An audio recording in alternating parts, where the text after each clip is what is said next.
Ya, estamos grabando, creo. Entonces, la razón por la que vemos, voy a volver aquí, la razón por la que vemos esto en el curso es porque, uno, hay industria en Chile de calefacción o de directamente aire acondicionado, por lo tanto es posible que se requiera de, o que gente de nuestro departamento vaya a trabajar esa industria, ¿ya?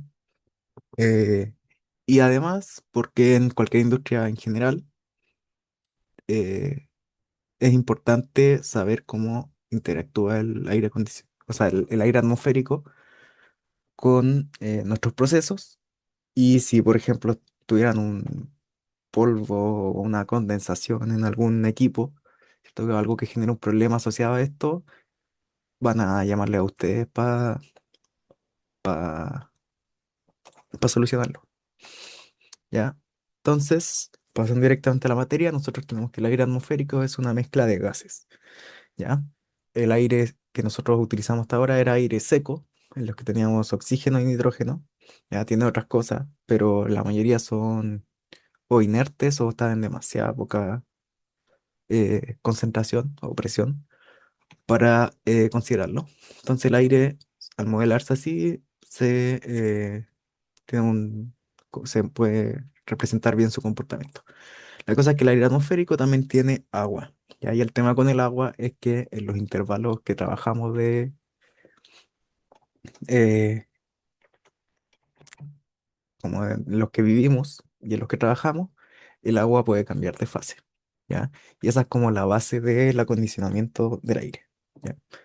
Porque uno, podemos tener cambio en las masas de agua que hay en nuestros equipos, por ejemplo. Y dos, también es muy importante la humedad para el confort humano.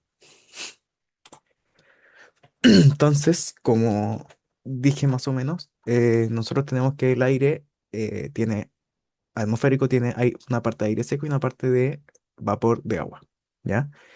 Eh, en gases usamos mucho la presión para, o sea, como si fuera como la concentración en los líquidos, ¿ya?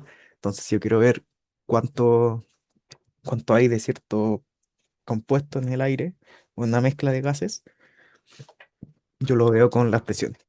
¿Ya? Entonces, por eso usamos presiones en esta parte del curso. ¿Ya? Ahora, nosotros trabajamos con la cantidad de agua que hay en el aire, por lo tanto, con la humedad del aire. Y hay dos tipos de humedad, la humedad específica, que es como la que uno piensa inmediatamente, ¿cierto? Cuánta masa de agua hay, vapor de agua, en, por aire seco, ¿ya? Sin embargo, nosotros muchas veces se utilizan las presiones parciales, como dije, para representar distintos compuestos o distintas fases. Entonces, podemos descomponer la masa o la humedad específica en sus presiones con el peso molecular. ¿Para qué nos sirve esto? Para poder representar la humedad específica no solo según las masas, sino que en función de la presión de vapor y además la presión total del sistema. ¿Ya?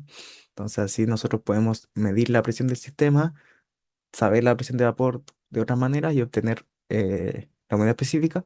O al revés, nosotros calculamos la humedad específica, podemos, por ejemplo, medir la presión del sistema y así obtener una presión de vapor. ¿Ya? La otra humedad que vimos es la humedad, o sea, que han visto la humedad relativa. ¿Ya? Entonces nosotros, la otra humedad es como la más lógica y esta es la que es más útil, ¿ya? Porque si yo considero la humedad específica y le agrego agua al aire, nos, la humedad específica no me dice si esa agua, o sea, agua líquida, va a evaporarse y va a incorporarse como vapor al aire o no, porque eso depende de la humedad relativa. Entonces, por eso nos importa la humedad relativa, que es la masa que hay del vapor en el aire atmosférico, partido por la masa máxima que puede haber a esa temperatura, ¿ya? De nuevo lo descomponemos en las presiones de vapor y la presión de vapor, el punto de saturación. Y es importante ver que esta presión depende de la temperatura, ¿ya? Entonces la humedad específica solo cambia si yo le agrego o no, le agrego, le quito vapor, la humedad relativa cambia con la temperatura y si yo saturo lo suficiente, ¿cierto? Si llego a 100% de saturación y le sigo enfriando, puedo después empezar a cambiar la humedad específica solo con la temperatura, solo sacando, metiendo calor. ¿Ya? Tenemos esta fórmula para relacionar las humedades, porque todas las cosas que vemos ahora están relacionadas por alguna fórmula y por eso podemos hacer la carta ciclométrica. ¿Ya? Entonces,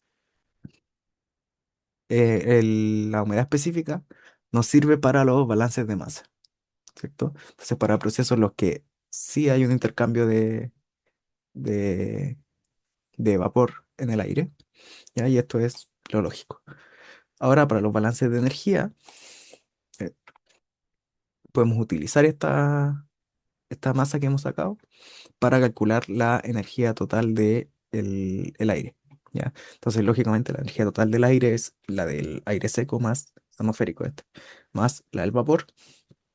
Y si usamos juego algebraico, lo podemos dejar solamente en función de la masa del aire seco y la entalpía del aire seco más este término chiquitito, ¿ya? El W en general es súper chiquitito, así que mm, muchas veces, y de hecho en muchos ejercicios del curso, nosotros solo consideramos esta parte del MA por HA, ¿ya? Esto si se considera o no, la diferencia es como de un 1%, o como máximo un 5%. Entonces, y uno se demora, no sé, el doble en calcular también esto. Entonces, uno lo puede calcular, no es difícil y es como lo más correcto, si es que se tiene harto tiempo, pero ya si se está en una evaluación y es importante el tiempo, mejor no, o sea, hacer el supuesto de que solo la entalpía está solo definida por esto es correcto, ¿ya? Igual pueden preguntar en la evaluación, ¿ya? Entonces, eh, una cosa importante del aire seco es que en los rangos de temperatura que nosotros trabajamos, el acondicionamiento, ¿cierto? No vamos a llegar a 800 Kelvin, llegamos a no sé, 100 Celsius menos. Entonces, un rango muy acotado. Y el CP del aire en ese rango no cambia casi nada. Entonces, es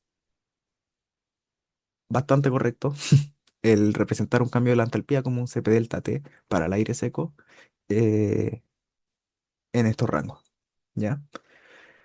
Es un poquito más correcto usar las entalpías de la tabla, o sea, de la carta ciclométrica, que toman en consideración la relación real entre la entalpía y la temperatura, ¿cierto? Con CP que depende de T, pero la diferencia es muy chica. Así que esto en esta parte del curso es correcto.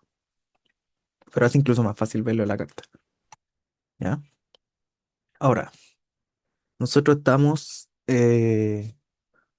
familiarizados con todos los conceptos que hemos visto ahora, pero acá entran tres nombres que no son difíciles, pero no, como que les pone un nombre particular porque tienen un efecto en particular. Primero, la temperatura de bulbo seco es básicamente la temperatura del aire atmosférico, la temperatura en la que está, pero se le dice bulbo seco. ¿Por qué se le dice bulbo seco? Porque hay bulbo húmedo, ¿ya? Eh, También está la temperatura a punto de rocío, que es la temperatura a la que se empieza a condensar cuando yo enfrío, ¿ya? Entonces, si yo tengo aire a ciertas condiciones y empieza a enfriar, va a llegar un punto en el que se satura en la humedad relativa ya a 100, se satura. Si yo le sigo enfriando, sigo quitando calor, empieza a condensar. Un cambio de fase, es como cuando empieza a evaporar, por ejemplo, los ciclos de Rankine, lo mismo. ¿Ya? Un ejemplo de esto es si nosotros tenemos una botella de agua muy fría y la ponemos a aire como a presión constante, a presión atmosférica, empieza a enfriar el aire que está directamente ahí y por eso empezamos a ver condensación afuera de la botella. ¿Cierto? Le estamos quitando esa agua al aire. Y finalmente la temperatura de bulbo húmedo, que en general es la que más, menos uno se acuerda y más como que uno le cuesta entender, porque es como muy particular o rara. Pero nos sirve porque está muy asociada al confort humano, al confort humano. Eh, Porque nosotros como transpiramos o en general tenemos cierta cantidad de humedad en la piel, percibimos una temperatura un poco más cercana a esta, sobre todo si no nos estamos moviendo, ¿cierto? La capa límite que directamente que está directamente entre nuestra piel y el aire atmosférico, está cerca de esta temperatura, ¿ya? Porque ¿qué es esta temperatura? Eh, Voy a explicarlo como de la manera que se mide, aunque sea más rara. Es como si yo agarro un frasco, lo cierro bien y manteniendo el sistema cerrado, le pongo un algodón mojado y empiezo a evaporar esa agua. Entonces, ¿qué pasa? Como no está saturado al 100% el aire atmosférico, casi siempre, el agua del algodón se evapora, pasa a vapor hasta que llega al 100%, ¿cierto? Pero el agua al evaporarse tiene una entalpía latente, entalpía de la evaporación, por lo tanto, el proceso de evaporación le está sacando calor al aire atmosférico y baja un poquito la temperatura. Entonces así se asocia la temperatura de polvo húmedo a, por ejemplo, la cantidad de agua y a todas las otras variables que están en la carta psicométrica, porque depende de eso, depende de cuánta agua puede evaporarse y después de cuánta agua se evaporó y por el calor latente de esa agua, y esa es el calor que se sacó y cuánto baja la temperatura. ¿Ya? Eh, Vamos a seguir. Entonces, todo esto se utiliza en la carta psicométrica que relaciona básicamente todo lo que hemos estado hablando. La entalpía del aire atmosférico, sus humedades, su volumen específico, sus temperaturas. ¿Ya? La cosa es que todas estas están relacionadas entre ellas, entonces la podemos poner en el mismo gráfico y con solo dos datos de todo esto, nos ubicamos en la tabla y podemos obtener todo el resto. Entonces por eso es mucho más fácil que usar las fórmulas. ¿Ya? Entonces, eh, ¿cómo calculamos los datos? Ya, primero nosotros nos ubicamos, ¿cierto? Con cualquier dos, con cualquier par de datos. Por ejemplo, temperatura y humedad, y nos quedamos acá. Entonces, lo más simple es ver la temperatura a la que está, ¿cierto? Que aquí en cualquier punto puedo ver aquí estoy a 30, ¿ya? Ver la humedad específica, que es línea recta directamente para el lado, y son eh, esos numeritos, ¿ya? Está en gramos por kilogramo, así que importante la comparación, o sea, las unidades. Y otra línea que nos importa mucho es la de la entalpía, ¿ya? Que es esta en específico de color turquesa, pongámosle. Y es esta que se ve aquí, ¿ya? Entonces estas líneas son las más gruesas que pasan para acá. Entonces si yo paso de este punto a este punto, paso de 80 a 70, el delta entalpía es 10. Entonces se puede calcular mucho más rápido que con fórmulas. La cosa es... Se me puso ya. La cosa es que aquí hay otra temperatura, ¿cierto? Otra línea que llega solo hasta la línea de saturación, que es la temperatura de polvo húmedo, ¿ya? Que son estas líneas punteadas que pareciera que son perpendiculares, o sea, paralelas a la entalpía, pero si uno ve para acá, ve que en verdad tienen un poquito diferente la pendiente, ¿ya? Y sí hay que aprenderse qué es cada línea. O sea, el diagrama lo dice, ¿cierto? Aquí dice temperatura bulbo húmedo. Está la línea punteada. Aquí dice relación de humedad, pues sale W ahí, o omega. Aquí sale entalpía, temperatura, como que sale todo, pero hay que saberlo, saber leerlo, más que aprendérselo bien todo. Ya, entonces esta temperatura de bulbo húmedo llega acá. Eso quiere decir que si yo estoy en este punto y saturo con agua, va a bajar la temperatura hasta acá. O sea, acá, que sería 21, no la temperatura de bulbo seco, ¿ya? Entonces estas son en Celsius. Entonces, si yo estoy acá a 24 y con todas estas otras condiciones y saturo, toda esa agua que se evapora me hace llegar a esta temperatura, ¿ya? Y además tenemos otra línea recta que es el volumen específico, que son las que salen acá, ¿ya? Aquí arriba sale volumen específico y el 0,94, 0,92, 0,90. Ya son estas otras líneas rectas. Por último, está esta línea que es curva. La única curva porque depende de cuánta agua hay y cuánta temperatura y no es lineal esa dependencia. Y son estas líneas que vemos acá, ¿cierto? Que salen con la porcentaje. Entonces, como se puede ver aquí, empieza a 60, 70, 80, 90 hasta que llega al 100. Entonces, la línea de 100 es la línea de saturación. ¿Ya? ¿Hay dudas con eso? Porque eso es como lo que hay que saber para empezar el ejercicio.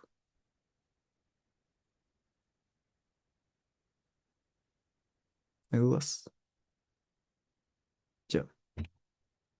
Entonces, vamos a hacer un primer, entre comillas, ejercicio, que es, se tiene un flujo de aire a una atmósfera, ¿ya? Aire atmosférico. Eh, Muy bien, hay que especificar igual aire atmosférico. Y a una atmósfera nos permite utilizar esta carta. ¿Ya? Aquí sale carta psicométrica a una atmósfera. Y entra con una temperatura de, o sea, está el aire a 43 grados Celsius y su humedad relativa es de 15. ¿Ya? Entonces ahí se determina la entalpía de saturación, bulbo húmedo, humedad específica, volumen específico. Entonces 43 y 15, si nosotros nos veníamos acá, 41, 2, 3, esto es 43. Si yo tiro esto para arriba, ¿ya?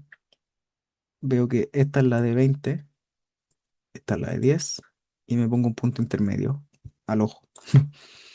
Vamos a decir que esta es la de 15%, ¿ya? Entonces esta intersección, como tenemos dos datos, es el punto en el que está el aire. Con eso, ¿qué podemos sacar? Podemos sacar directamente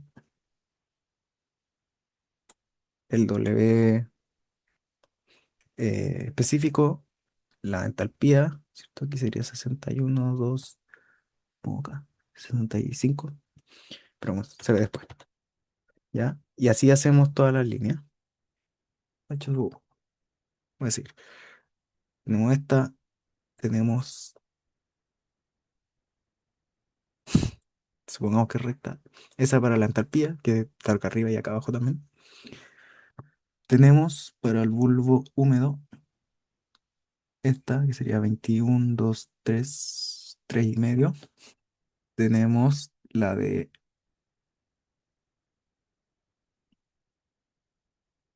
volumen específico, que está entre estas dos, que serían 93 y 90, más tirado para el 93, ¿cierto? Entonces sería como, esto sería 91,5, 92, pongámosle.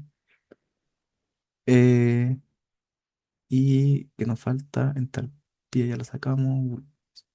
Ah, punto de rocío. Suponiendo que es recta. Si yo enfrío este aire a 11 grados, ¿cierto? 10,5, va a empezar a condensar, ¿ya? Y creo que esos son todos. Bueno, ahora está más lindo, pero quería hacerlo al menos ahora en este gráfico, ¿ya? Entonces, 0,91 le pusieron. 0, esto es para que quede kilogramo, kilogramo, pero es 8,3. En verdad el 3 es como suponer que era mucha precisión usar el gráfico. ¿Ya? Entonces 8 gramos por kilogramo o 0,008. La temperatura, la humedad relativa, que es la que vimos, y la temperatura de bulbo húmedo y la entalpía. ¿Ya? Entonces esas son todas las cosas que nos pedían. Sí, todos entonces si les dan las condiciones del aire van a poder sacar cualquiera de estas otras cosas, ¿sí? Entonces, si les damos un ejercicio, condiciones del aire, pueden sacar todo lo que les da la psicométrica. ¿Dudas? Yo tengo una pregunta. Sí. ¿Nosotros tenemos que llevar la carta psicométrica o nos la van a pasar en el control? Eh, Siempre mejor, por si acaso, llevarla. Ya. pero igual nosotros igual vamos a pedir que se imprima. Pero también cuando pasa a veces que es como, ya, por si acaso llévela, igual la imprimimos. Y hay gente que, no sé, se equivoca o que les queda muy fea, se le arruga al borrar, se le rompe. Entonces sirve que haya otra en el control. También importante es que entreguen la carta. ¿Ya? Ustedes van a hacer estas líneas para calcular las cosas. Y lo que pasa es que uno hace la línea acá y no sé, está ahí la entalpía y le pone entonces allá la entalpía en uno es 65 y, y eso es lo que queda en el desarrollo, pero no el cómo llegaste ahí. Entonces, si está bien, tenéis todo el puntaje. Pero si hay algún error como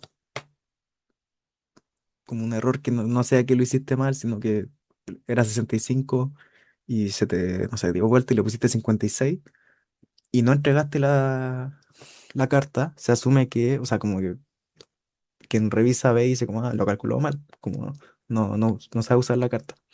Entonces no hay nada de puntaje. Si entrega la carta, y por eso les pedimos que entreguen estas cosas, uno puede venir aquí y decir como, lo calculó bien, pero solo se equivocó al pasarlo. Entonces pueden tener hasta la mayoría del puntaje. ¿Ya? ¿Más dudas? ¿Por qué el W te daba como dividido por 1000? Porque este numerito es, aquí no se ve, este numerito es gramos. Gramos de humedad o de vapor de agua por kilogramo de aire seco. Entonces, cuando lo vaya a usar para hacer balance de masa, tenéis que hacer el cambio.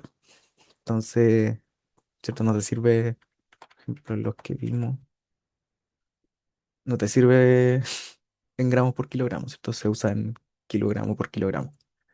Entonces, tenéis que hacer el cambio acá cuando vaya a usarlo, o igual hay muchas tablas que lo tienen directamente acá. Pero como son tantos números, ¿cierto? Con una tabla, esta la tiene solo con gramos. ¿Más Ah, dudas? ya, gracias. ¿No? Ya. Así que eso también, ojito con las unidades, porque aquí sale que está en gramos, aquí sale que está en kilojoules por kilogramo, aquí sale que está en Celsius, Celsius, el porcentaje, el porcentaje, el volumen está en metro cúbico por kilogramo, que es el volumen específico, que son las unidades que siempre hemos usado, ¿ya? Entonces, como dije, toda la info está en la tabla, pero igual tiene caleta de cosas, es como demasiado. Entonces, uno tiene que igual practicar alguna vez para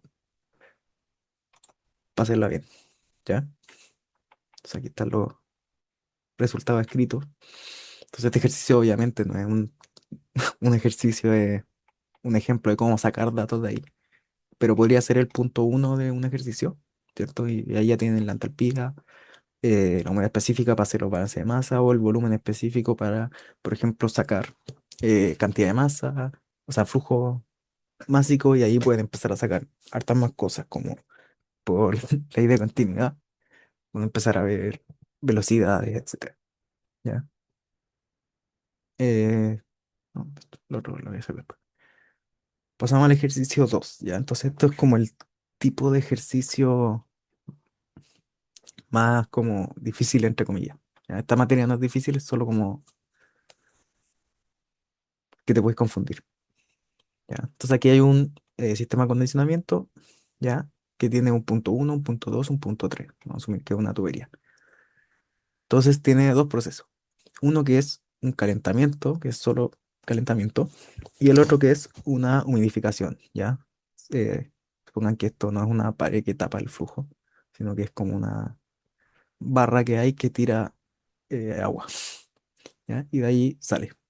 Entonces se calienta, pasa por agua, que puede ser como un regador que está por encima, y sale.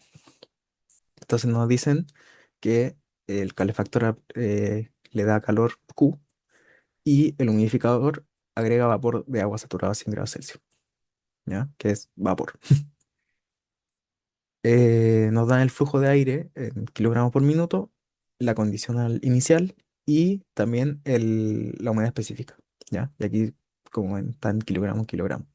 Esto igual, para no confundirse, es mejor ponerle kilogramo de vapor por kilogramo de aire seco, ¿ya? O, no sé, kilogramo B partido kilogramo A, ¿ya? Entonces aquí ya vemos el tiro, que el flujo inicial nos dieron 2 puntos, nos podemos ubicar en la carta, y además nos dicen que sale aquí a 30 grados Celsius y con esta humedad específica. Entonces nos dan de nuevo puntos a la salida, podemos calcular todo, ¿ya? Nos dicen calcula ahora entre 2 que pasa y la humedad es relativa. El flujo de calor y la cantidad de agua que se le añadió para que llegue a esas condiciones, ¿ya? Entonces, lo primero que hay que hacer es separarlo por puntos, ¿cierto? Entradas y salidas, entre comillas, o empieza el proceso, termina el proceso. Entonces, la entrada de la calefacción es a 15 grados Celsius, 0,055 kilogramos por kilogramo. En el punto 2 no tenemos ningún dato, ¿cierto?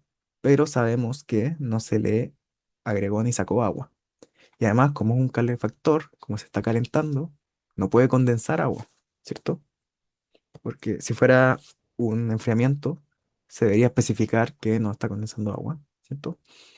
Pero, o se dice que sí está, que se hace para condensar agua. Pero como un calefactor, la presión de vapor va a aumentar y entonces nunca va a llegar a 100% de humedad relativa, no va a condensar, ¿cierto? Y como no hay intercambio másico, sabemos que esto se queda constante, ¿ya? Y en el punto 3 de nuevo tenemos dos datos.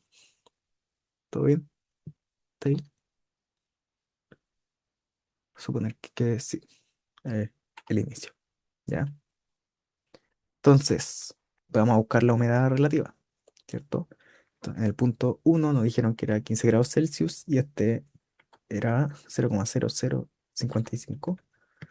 Entonces buscamos acá el 5, este es el 6, y entre el 6 y el 5, ahí tenemos nuestro dato. Ah, también llevar regla. Eso se me olvidó poner en el foro. ¿Ya? Necesario. Muchas veces uno termina, a quienes se le olvida, terminan con la tuya o cosas así, pero no es tan grande, po. Así que no olvidar la regla. Ya, ahora como tengo estos dos puntos, yo puedo ver dónde cruza la humedad relativa y cruza en el 0,5. Entonces tenemos en el punto uno todo listo de lo que nos piden, que es lo que nos importa para este ejercicio. También podríamos ver esto, pero todavía no. El punto 2 sabemos que aumentó la humedad específica, que tiene sentido, ¿cierto? Igual la idea es que siempre estar revisando que lo que yo veo tiene sentido. Aumentó porque se le agregó agua, se le agregó vapor. Y aumentó la temperatura porque se calefaccionó y después se le agregó vapor. Tiene sentido. Y vemos que la humedad relativa es 60%. Entonces no cambió tanto. Y eso es porque hubo un proceso de calefacción entre medio, ¿cierto? Entonces, primero se bajó la humedad relativa y después se aumentaron las dos, ¿cierto? Entonces sería como, va, hasta el lápiz. Entonces hizo como, sí, bueno, no sé hasta qué temperatura era 2, pero como algo así. ¿Ya?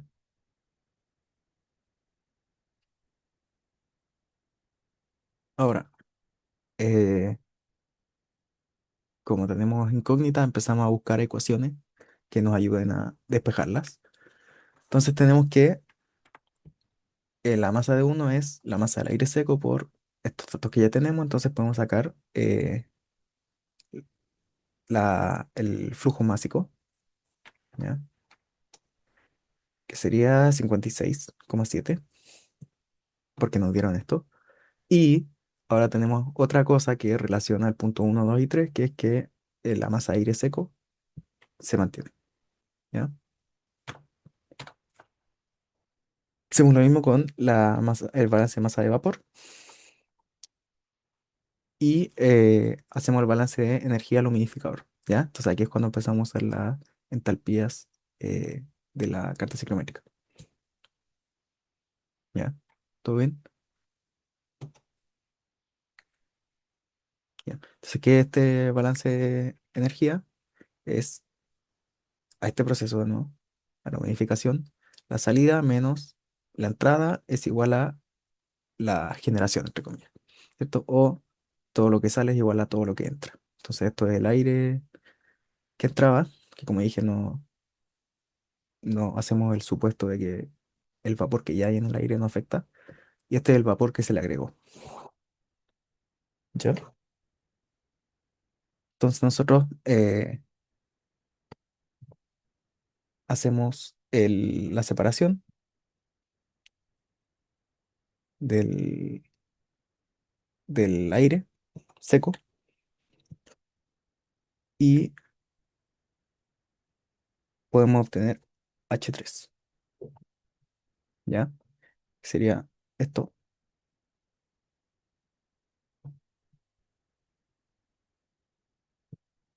¿ya? Ah, y esto se saca de las tablas, ¿ya? El HB es de las tablas de vapor, que está a 100 grados Celsius y una atmósfera.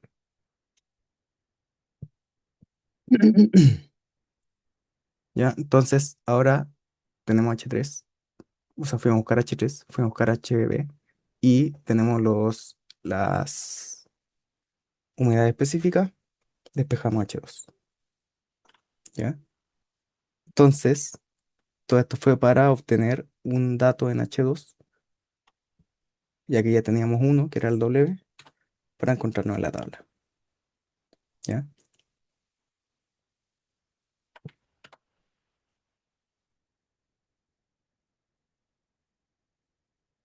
¿Dudas?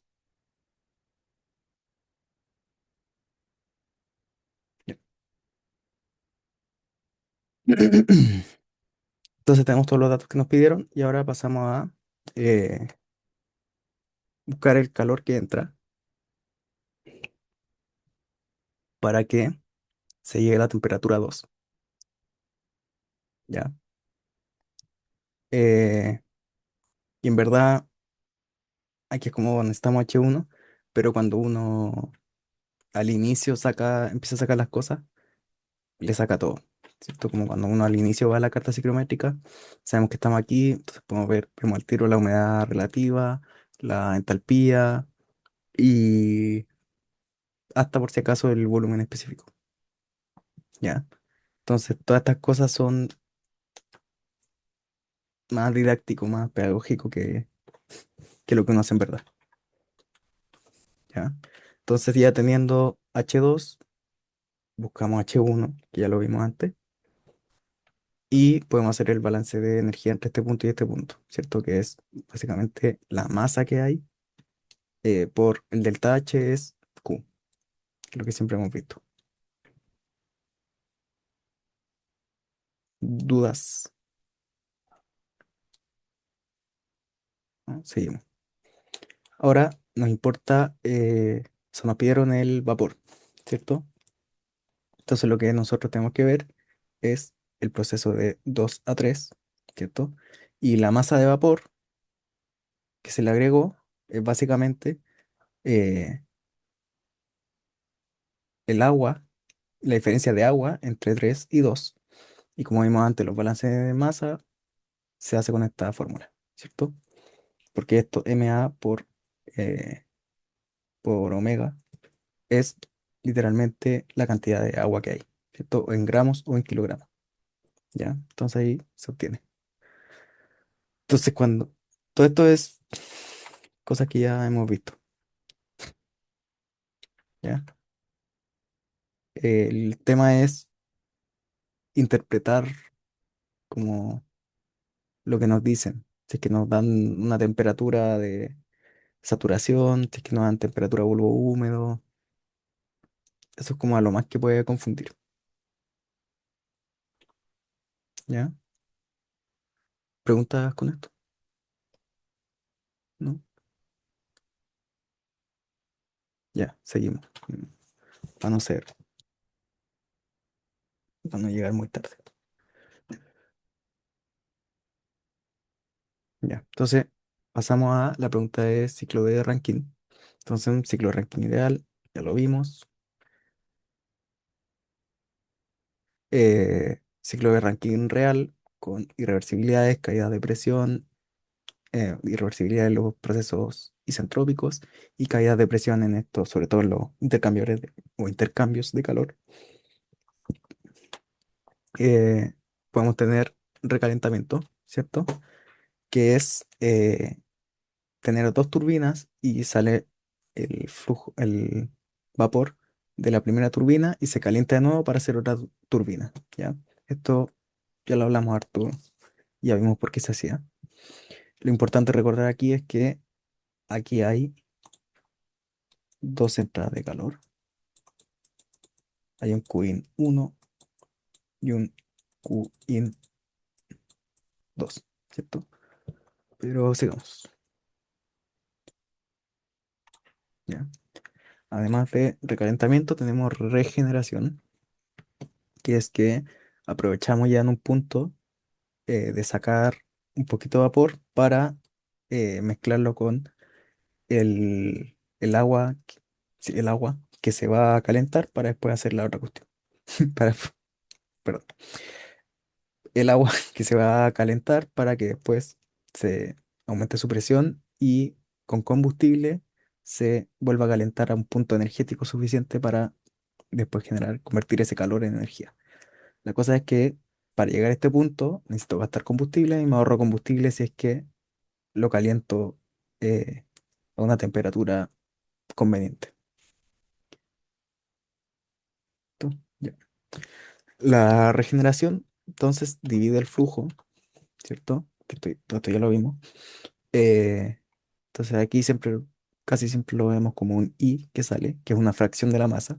Entonces yo no sé la masa, pero sé qué fracción de la masa. Entonces si asumimos que M es 1, esto es I, este es 1 menos I, como kilogramo entre comillas.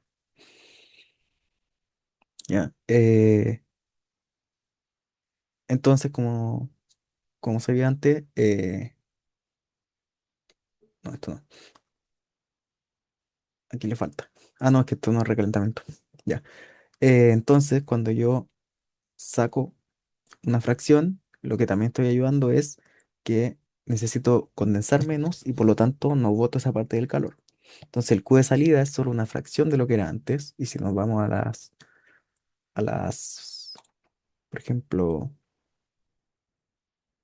ecuaciones de eficiencia, eh,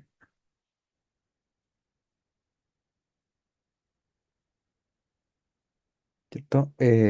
Nos sirve que baje esto, porque se acerca más a uno. Es una forma, o sea, una forma matemática. Eh, por último, las bombas, nosotros, recordando, no realmente no están comprimiendo el agua, sobre todo a estas presiones bajas, ya que el agua es muy incompresible. Entonces, aumentan la presión, pero en realidad el agua se mantiene líquido saturado. Entonces vemos la temperatura a la que está y asumimos que ese punto es básicamente a esa temperatura y el líquido saturado.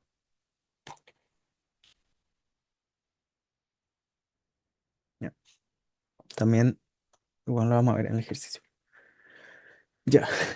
Este ejercicio es como un ejercicio eh, que tiene un poquito de ambas para repasar esto bien. Igual vamos a pasar rápido porque todo esto es materia que ya es segunda vez que la estamos viendo en auxiliar.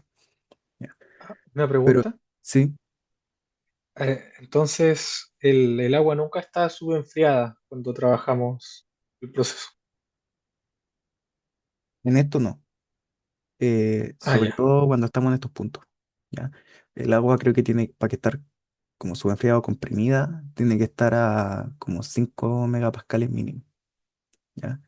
Entonces, hay puntos acá que pueden acercarse a eso, ¿ya? Pero en general, como supuesto en el curso, vemos que no. ¿Ya? Este es un ciclo Rankine ideal con recalentamiento y regeneración. Entonces, de hecho, lo primero que debería haber puesto acá es hacer el gráfico, ¿ya? Entonces, siempre antes de cualquier cosa, hacer el gráfico. Por eso hice un ejercicio así, para que lo veamos de cero, ¿ya? Entonces nos dicen que es ideal, ¿ya? Eso nos da el datito que en las bombas es muy importante que no entre vapor o que no se genere vapor. Entonces, cuando el centro de la bomba gira, ¿cierto? El impulsor, eh, como vimos antes por Bernoulli, por ley de continuidad, por las toberas, la velocidad que se le agrega al agua genera una presión menor, ¿cierto? Mayor velocidad, menor presión. Entonces, al bajar esa presión, se pueden generar explosiones de vapor y eso rompe la bomba, rompe el impulsor. Entonces, como lo más estricto que tenemos acá es que a la bomba entre líquido saturado. ¿Ya? Entonces nos podemos poner ahí. Antes de entrar a la bomba está el líquido saturado. Tenemos una bomba que llega hasta acá, su salida, ¿cierto? Ahora, sabemos que antes de entrar, esto no hace así, no, no hace así, porque sabemos que hay un recalentamiento, o sea, una regeneración. Entonces, antes de empezar a llegar a la caldera, esto ya aumenta su temperatura y entalpía.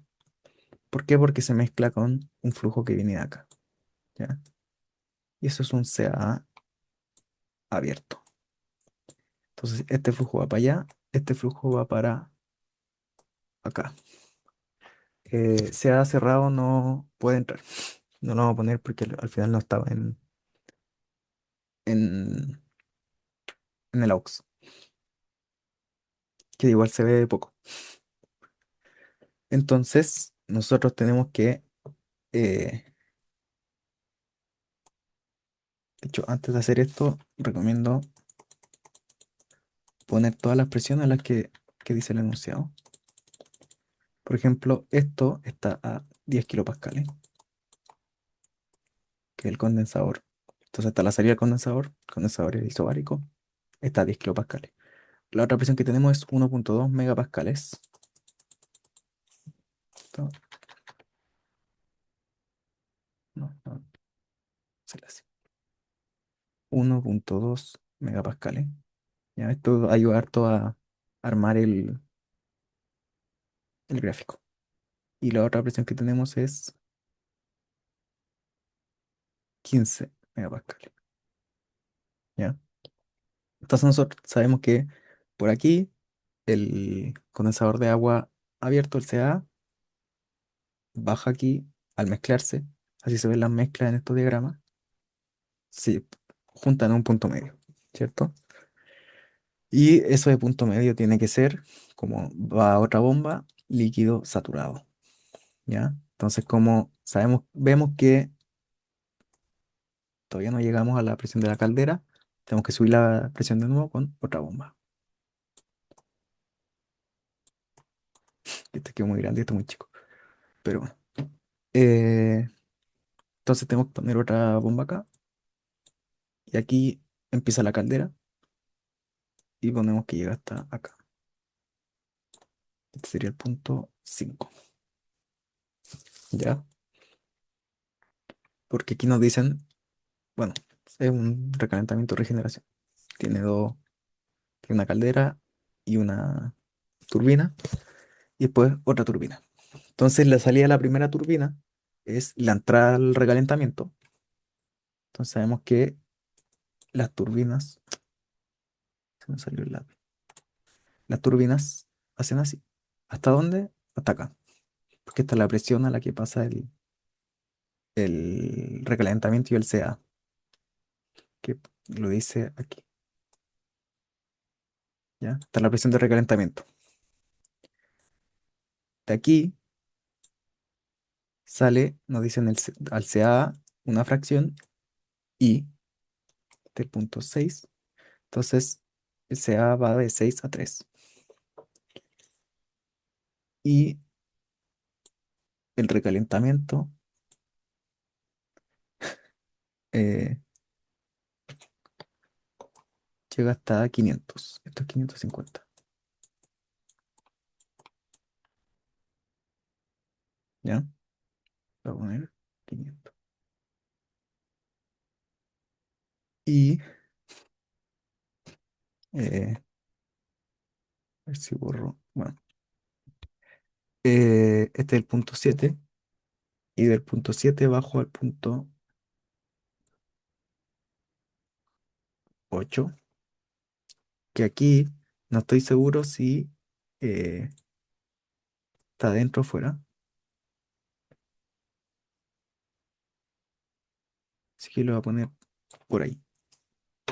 Ya, da lo mismo si no está bien esto. Y del 8, ahora esto es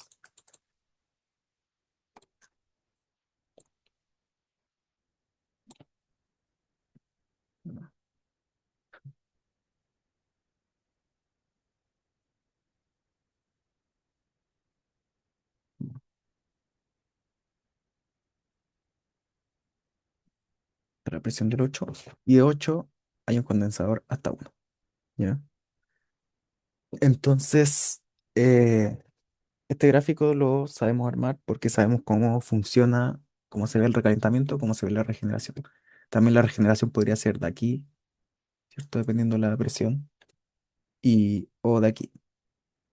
Entonces, ¿cómo nos guiamos dónde está? Por las presiones. Por eso recomiendo poner primero las presiones y después las bombas. Y de ahí empezar a ver lo de acá a la derecha. ¿Ya? Entonces, esto sería como la eh, Z. Z hacia el diagrama TS. ¿Ya? Y aquí le empezamos a poner, esta es T5, esta es T7, aquí ponemos T4, T3 y igual a T6, T2, T1 igual a T8 y lo mismo con las S. ¿Ya? No lo voy a hacer porque estoy con mouse. Entonces, es importante saber eh, cómo se ve un recalentamiento, cómo se ve un CA. ¿Ya? Ahora sí, borramos todo.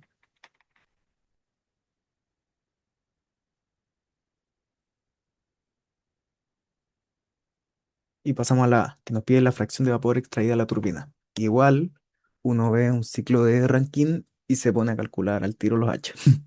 Es como lo se van a necesitar. ¿Ya?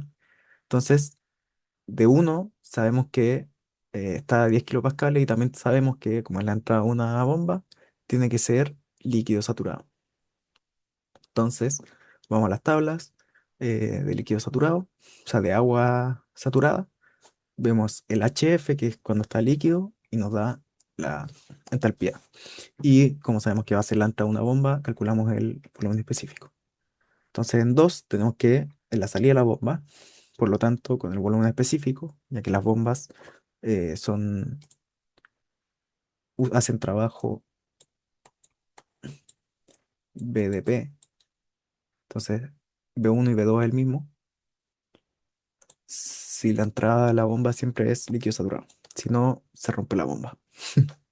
Si no, cavita, ¿cierto? Entonces, lo peor para las bombas es la cavitación.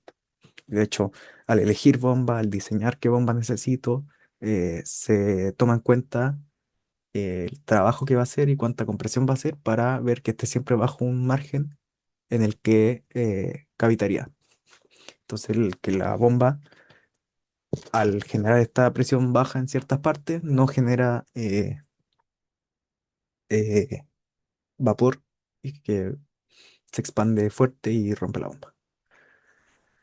Ya, entonces tenemos el trabajo para una bomba.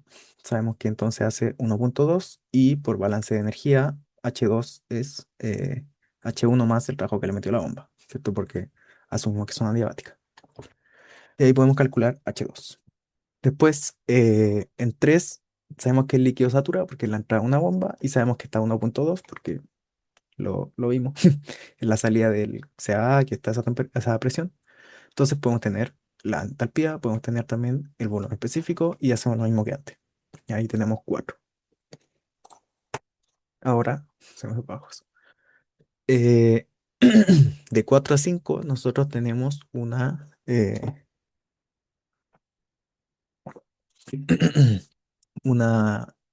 la caldera, que es una entrada de calor. ¿Ya?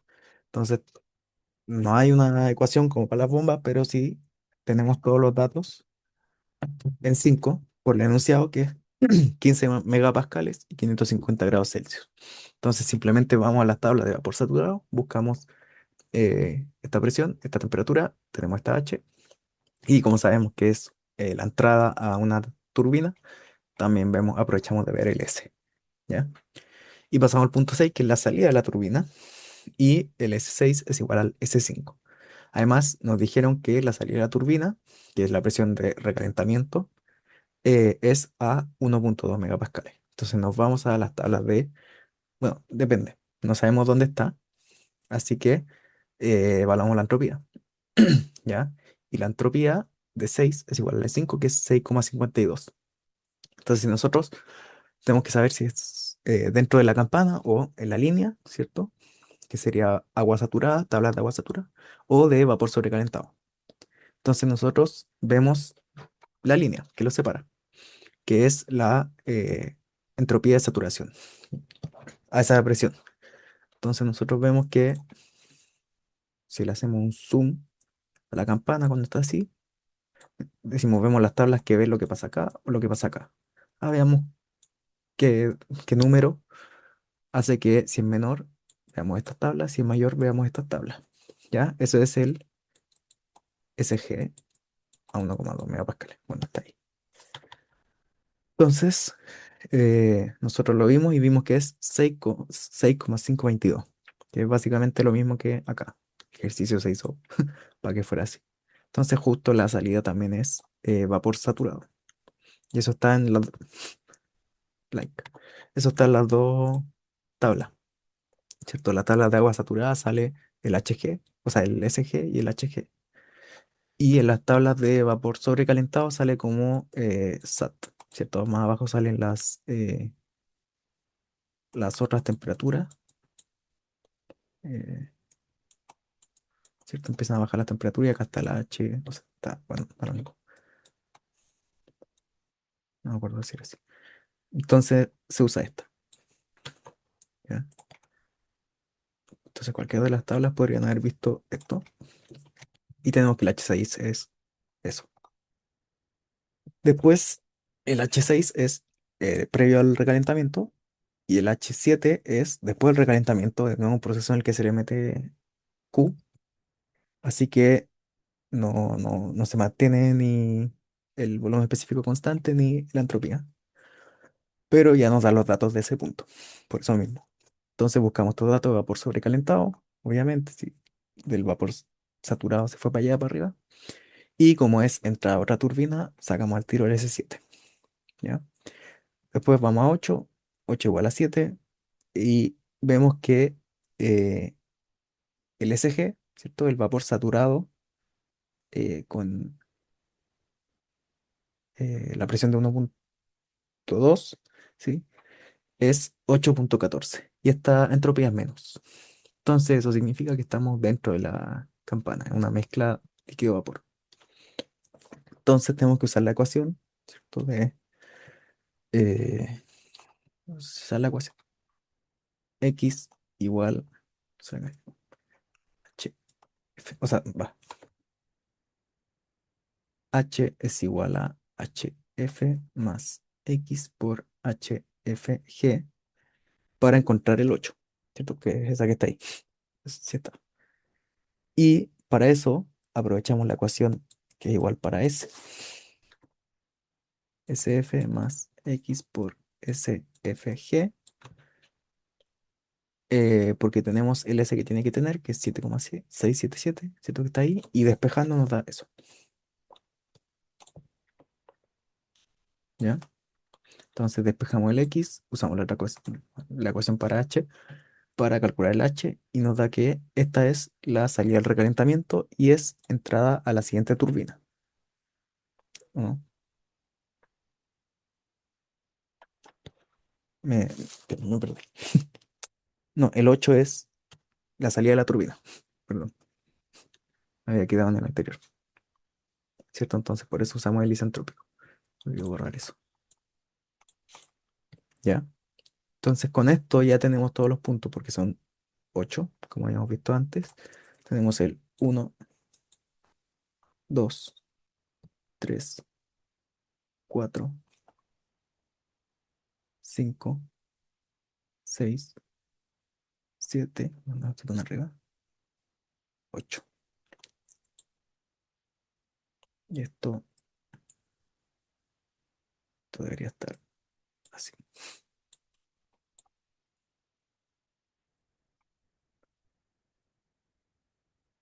¿ya? 1, 2, 3, 4, 5, 6, 7, 8. ¿Ya?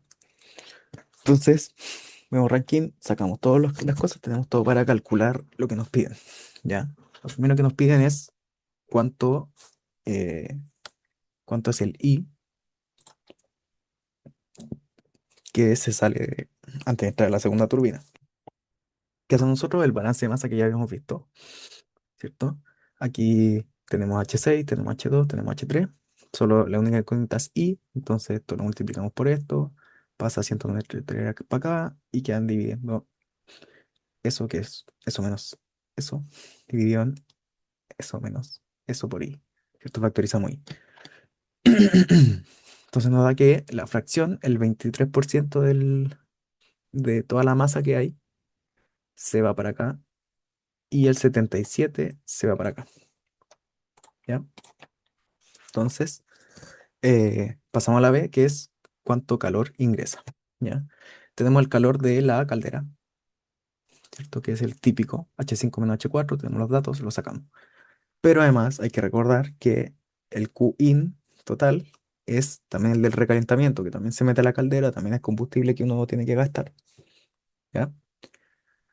Y eso es 1 menos I. ¿Por qué? Porque antes de recalentarse sale acá 6, ¿cierto? En el punto 6 se le saca un 23%, ¿ya? Eso está en la fórmula también, tiene que estar en su formulario. Y como tengo todos los H, hago el cálculo, tenemos que el Q de recalentamiento es esto, sumo el recalentamiento, ¿cierto? Todo lo que pasa en la caldera, recalentamiento y caldera, para tener el Q total, ¿cierto? Entonces, con eso respondo creo que la B. Bueno, vamos a asumir que es la B. Y además nos piden la eficiencia del ciclo. Por lo tanto, vamos a calcularla con la fórmula de eta es igual a trabajo neto partido Q in, ¿ya? Entonces, primero vemos las etapas que generan trabajo, que son las dos turbinas. La primera turbina, ¿cierto? Ahora si estamos con regeneración hay que estar todo el rato viendo la fracción másica que pasa por esa turbina. Pues la primera pasa toda. Tenemos la entalpía, lo calculamos. En la segunda solo pasa lo que no se fue a recalentar, que es el 77%. Tenemos la entalpía, recalculamos. El W entonces que se genera es la suma de estos dos, que sería 1330. Ahora, para para el trabajo de las bombas, nosotros calculamos un trabajo para llegar al punto 2. Pero cuando nosotros estamos calculando la eficiencia o el trabajo neto, tenemos que considerar cuánto en verdad estamos gastando, ¿cierto? Porque no se gasta, no es lo mismo eh, lo que se gasta aquí en kilojoule por kilogramo que aquí, ¿cierto? Porque hay que recordar que todo es kilojoule por kilogramo. Entonces, de nuevo, ponderamos por la fracción másica. Entonces, de nuevo, aquí abajo llega el 1 menos i. Entonces, esto es 1 menos i. Esto es 1 menos i también. Eh, entonces, el trabajo uno para que veamos el de la bomba real o efectivo, lo multiplicamos. ¿cierto? Y nos da 0,92. Entonces gastamos un poquito menos en esta bomba, que otra cosa buena la regeneración. Y en la bomba 2 vemos que aquí es cuando se junta uno menos I más I, por lo tanto aquí está el flujo másico completo. Entonces lo que calculamos ya es el efectivo. Entonces el trabajo que metemos, la cantidad de electricidad o energía que gastamos en las bombas es de 16. Entonces, uy, aquí está mal la fórmula.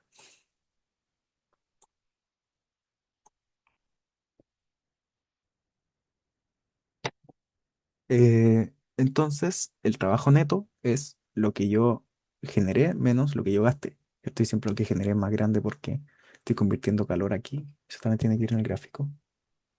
Todos los qin, este, el trabajo, se va para otro. Trabajo, trabajo. Ya no, trabajo, trabajo. Ya. Entonces, calculo el trabajo neto con lo que genero menos lo que gasto. Y aquí eh, uso la fórmula de la eficiencia con el qin total. Esto aquí quizá debería haberle puesto total. ¿Ya? Y eso probablemente no sea 57%, sino sea el 43%. ¿O no? Voy a confirmar si aquí hice el cálculo con esto. Ya, 13, 72 dividido en... Sí, el 43. ¿Ya? Ahí se me fue la fórmula. Entonces, nos pregunta la eficiencia, tenemos la eficiencia 43%. ¿Ya? Vamos. ¿Preguntas? No, ya, seguimos. Eh, Vamos a pasar a ver un ciclo de refrigeración. Esto también, materia que se vio. Entonces, esto es un ejercicio simple, pero también ve eso de la información que no da el enunciado. Siento que puede ser lo más complicado, tanto en refrigeración como en acondicionamiento, como en ranking. ¿Ya? Me dicen un ciclo ideal de refrigeración. ¿Ya? Ideal. Información como escondida ahí. Utiliza refrigerante, ya sabemos qué tabla usar la refrigerante como fluido de trabajo. Su condensador opera a 100, o sea, 1000 kilopascales, que es un megapascal, y su evaporador está a 4 grados Celsius. Entonces, lo único que nos dan de dato es una presión y una temperatura. Y aún así podemos resolver todo lo que nos piden la potencia del compresor requerida para enfriar 400 kilowatts. ¿Ya? Entonces, que el QL sea 400 kilowatts. Y además el COP. ¿Ya? Una cosa interesante aquí es que eso es kilojoule por segundo y nosotros todo lo trabajamos en kilojoule por kilogramo. Entonces, en algún momento vamos a tener que sacar el flujo másico, que es para hacer el cambio, ¿cierto? Se cancela esto y queda kilogramo por segundo. Ya. Entonces, nos dieron dos datos. La temperatura, bueno, vamos a dibujar siempre el diagrama. Me olvido aquí también. Y vamos a decir que este es el punto 1. Este es el punto 2, que tenemos el compresor aquí. Después, condensador. 3 y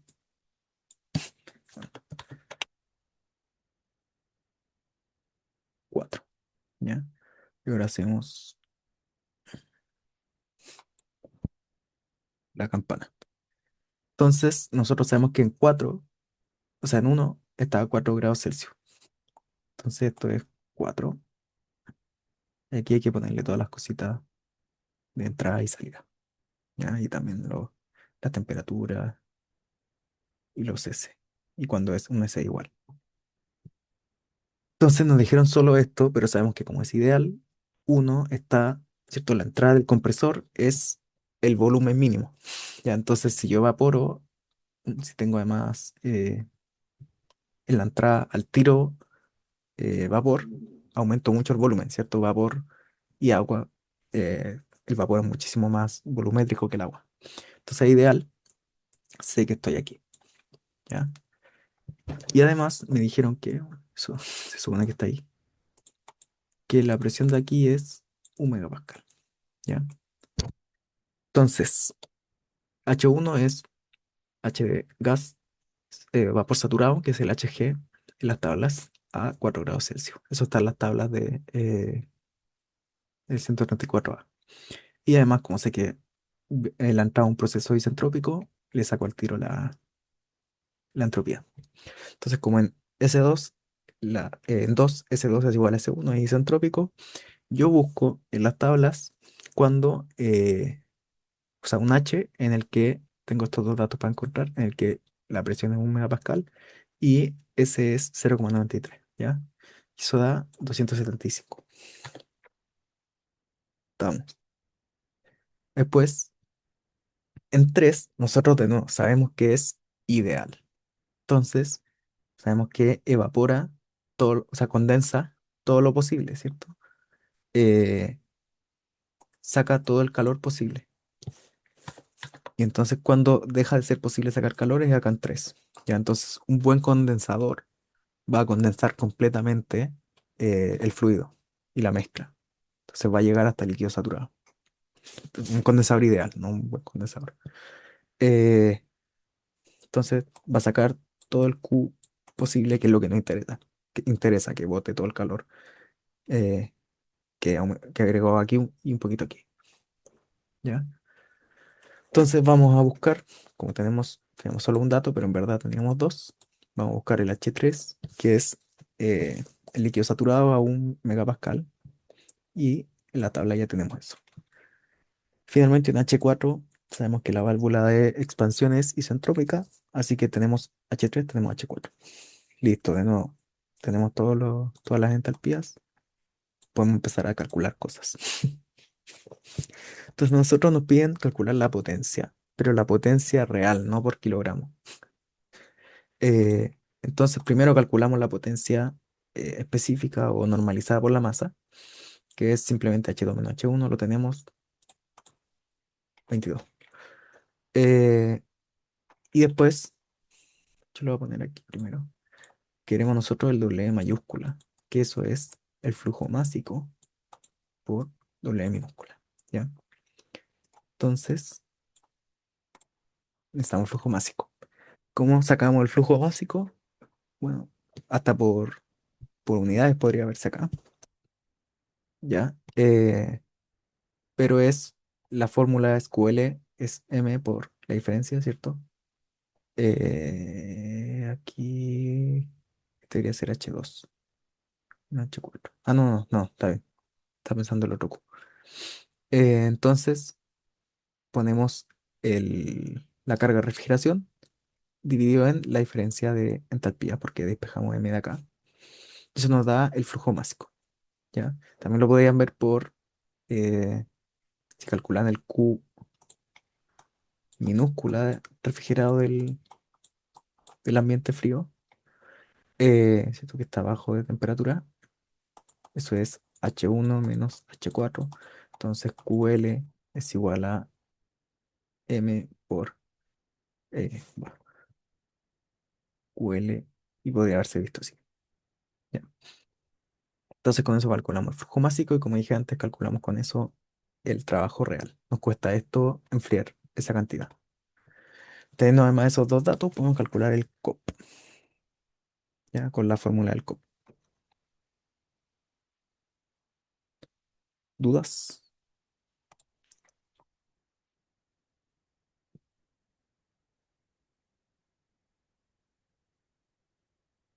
¿No?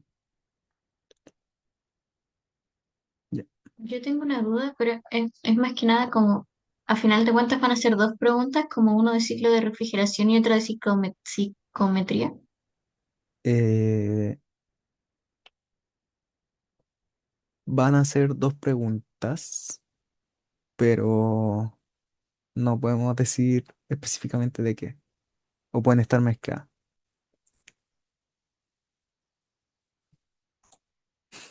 Pero sí, son dos preguntas y la materia es eso, es como 3 unidades. ¿Ya? El primer ejercicio, de nuevo,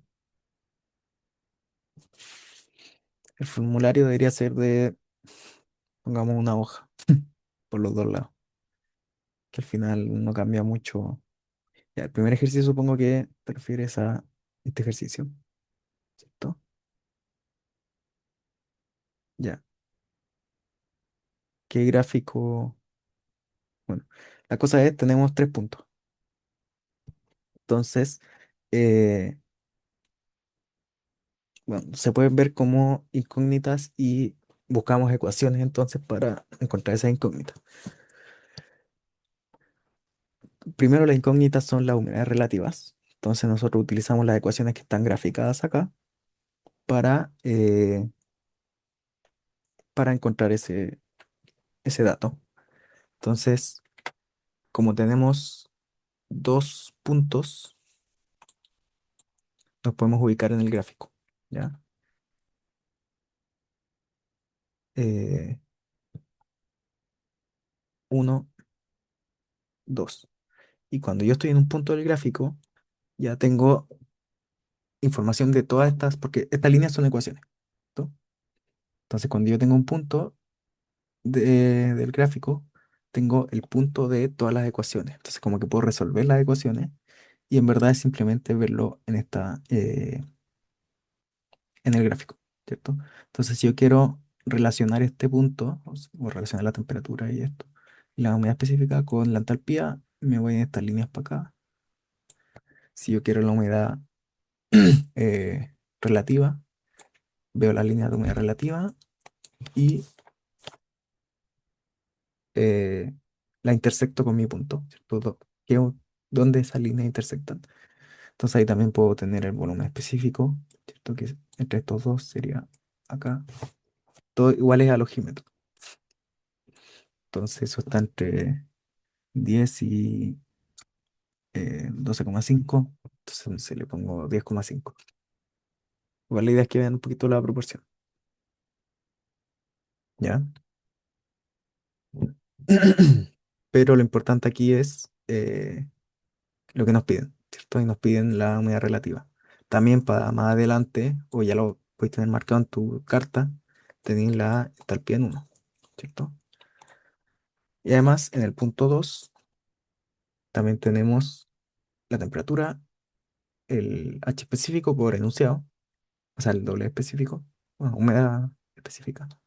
Y también me puedo encontrar aquí. Entonces puedo intersectar las líneas de humedad relativa y las líneas de temperatura de bulbo húmedo, pero también nos importa la entalpía en 2, ¿cierto? Entonces, esto es, o sea, en 3, esta es la salida.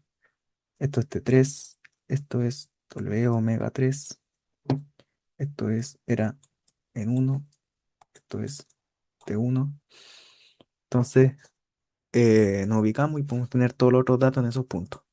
Ahora, eh, no tenemos casi nada, o sea, no nos dieron nada de información del punto 2, pero ya sabemos que como no se agrega en masa, la humedad específica tiene que mantenerse. Como cambia la temperatura, no se mantiene la humedad relativa y obviamente no temperatura. Pero lo que se hace balance de masa y energía, ¿cierto? Masa para después la energía, para encontrar cuánta masa se agregó acá, ¿ya? Entonces,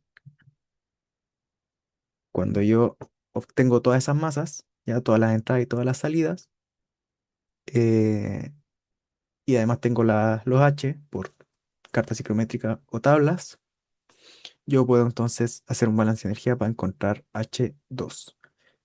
Y cuando tengo H2, ¿por qué quiero H2? Porque me pidieron este Q, ¿cierto? Entonces voy de aquí para atrás y cuando tengo ese H2, puedo calcular el calor, ¿ya? Entonces, los datos que yo puedo sacar de la carta psicométrica me pueden servir para calcular balance de masa cuando hay una ingreso o salida de masa, o balance de energía cuando hay ingreso o salida de energía. Entonces, claramente igual el de masa eh, tiene intercambio de energía, entonces hago los dos. Eh,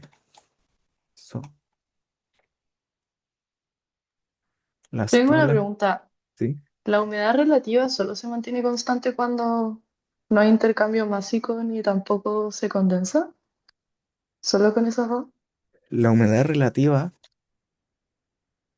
depende de la presión de vapor, que es básicamente eh, la concentración de agua, de vapor, y depende de la presión de saturación.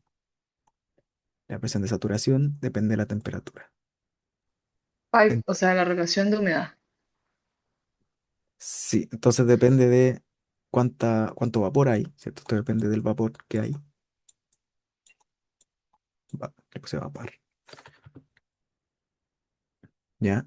Y esto depende de la temperatura. Entonces es una variable que depende fuertemente de estas dos. Y bueno, obviamente toda la- todos estos parámetros están relacionados entre sí, por algo están en la misma tabla, en la misma carta. Pero entonces, ¿cuándo cambia la humedad relativa? Si es que yo le agrego agua, ¿cierto? Que es lo más obvio. O si cambio la temperatura, ¿ya? O si le quito vapor.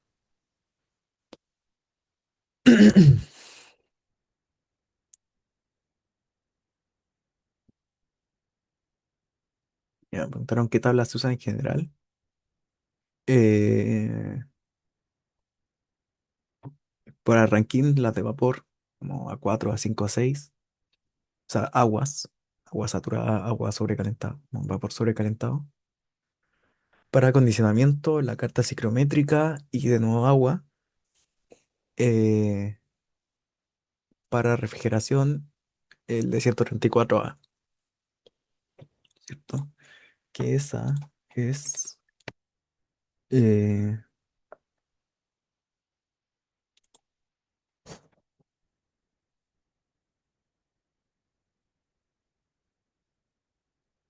acá,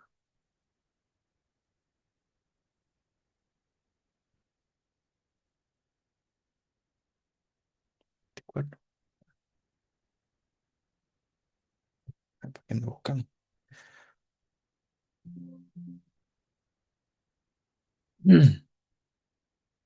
Ah, la 11 y 12 y 13. Entonces esas serían las tablas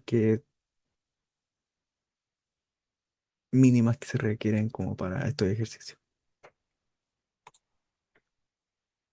¿Más dudas?